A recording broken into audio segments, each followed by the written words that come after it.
Chers membres d'Église et chers amis, bonjour. Au chapitre 1 et au verset 8 de la lettre aux Galates, Paul partage cet avertissement qui peut nous sembler extrême. Si nous-mêmes, ou si un ange du ciel vous annonçait une bonne nouvelle différente de celle que nous vous avons annoncée, qu'il soit anathème.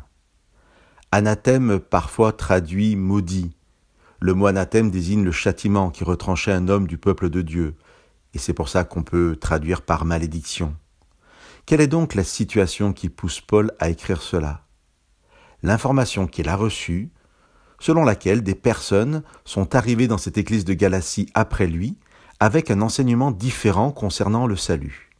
Ces chrétiens enseignaient que l'église devait se faire circoncire pour être sauvée. Plus généralement, ces personnes demandaient une obéissance aux prescriptions de la loi juive.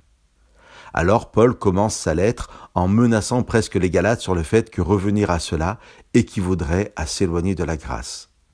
Cela peut sembler paradoxal, mais Paul dit que ce retour aux prescriptions juives serait une perversion de l'Évangile par laquelle on se retrancherait de la grâce. Mais quel est donc cet Évangile que Paul a prêché ? Pour répondre de façon concise à cette question, autant lire comment Paul résume cet évangile dès le tout début de sa lettre. Grâce et paix à vous de la part de Dieu notre Père et du Seigneur Jésus-Christ, qui s'est donné lui-même pour nos péchés, afin de nous délivrer du présent monde mauvais selon la volonté de Dieu notre Père.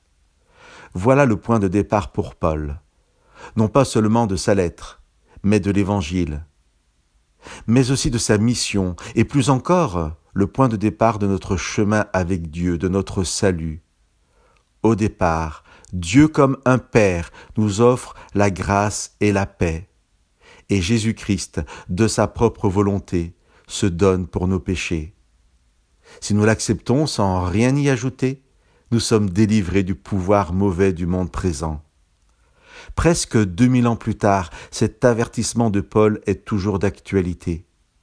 Bien entendu, la théologie s'est développée, la connaissance aussi, et d'une certaine façon, l'Église aussi. L'Église peut nous inviter à vivre des pratiques que Paul ne demandait pas. Mais ce n'est pas là le problème. Le problème est que nous ne devons pas, même 2000 ans plus tard, ajouter quoi que ce soit à l'Évangile, comme étant nécessaire pour notre salut. Aujourd'hui encore, nous devons entendre ces paroles de Paul pour nous personnellement.